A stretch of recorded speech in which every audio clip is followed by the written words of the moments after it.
14ο λεπτό. Χαμηλά στο πρώτο δοκάρι. Μπάλα περνάει και από κοντά το 1-0. Το πετυχαίνει ο Μακρύς. Στο 14ο λεπτό, πρώτη επίσκεψη του Ηρακλή στην περιοχή του ΠΑΟΚ και γκολ. Ο Μακρύς μέσα στη μικρή περιοχή, τον έχασε εντελώς ο Τζαβέλας. Πρώτη κεφαλιά στο πρώτο δοκάρι και πολύ εύκολη δουλειά για τον Μακρύ να δώσει προβάδισμα στον Ηρακλή. Μπερμπάτοφ τώρα σηκώθηκε και κουτσένει λίγο. Μακ για τον Λέοβατς που έχει κάνει καλή κίνηση και γυρίζει όμορφα την μπάλα. Ο Πέλκας 1-1 στο 35.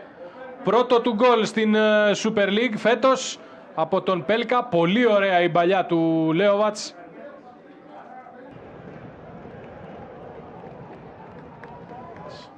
Τζιόλης, Σάμπο. Με ρίσκο προς τα πίσω τρέχει ο Βέλιος, τσίπησε την μπάλα.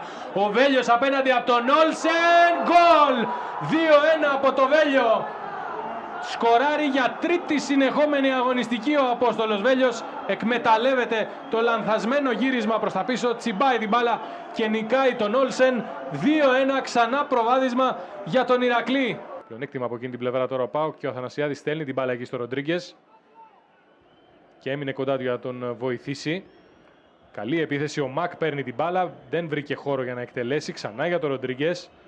Συγκλίνει με την μπάλα στο αριστερό, δεν σούταρε, το κάνει ο Αθανασιάδης και από κοντά το 2-2. Ο Μπερμπάτοφ στο 65 ισοφαρίζει. Δεύτερο γκολ στο πρωτάθλημα για τον Ντίμηταρ Μπερμπάτοφ. Από την προσπάθεια του Αθανασιάδη, δεν είναι εκτεθειμένος. Μπαίνει κανονικά ανάμεσα από Μπουκουβάλα και Στάμου πρώτο στην μπάλα και τη στέλνει στα δίχτυα του Περνής για το 2-2. Ξανά και ξανά από την κόντρα του Αθανασιάδη το γκολ του Μπερμπάτοφ. Ο Τζαβέλας πέρασε η μπάλα, γκολ. 3-2 ΠΑΟΚ στο 77. Ο κορυφαίος παίκτης του για τον προηγούμενο μήνα, ο Τζαβέλας που κάνει πάρα πολύ καλό πρωτάθλημα. Με την έλευση του Τούντορ, με την αλλαγή συστήματος. Γενικώς δείχνει ότι η χρονιά έχει ξεκινήσει εντυπωσιακά για αυτόν. Ο Πασάς χαμηλά, ο Τζαβέλας όπως. Ο Όλσεν θέλει να ελέγξει στα δίχτυα. 3-3, ο Μπαρτολίνι σκοράρει.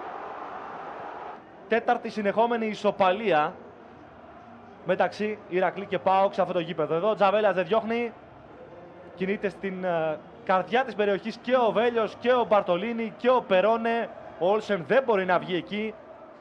Ο Μπαρτολίνι ανενόχλητος καθώς δεν υπάρχει άλλος παίκτης του ΠΑΟΚ κοντά του. Παίρνει την κεφαλιά και ισοφαρίζει σε 3-3.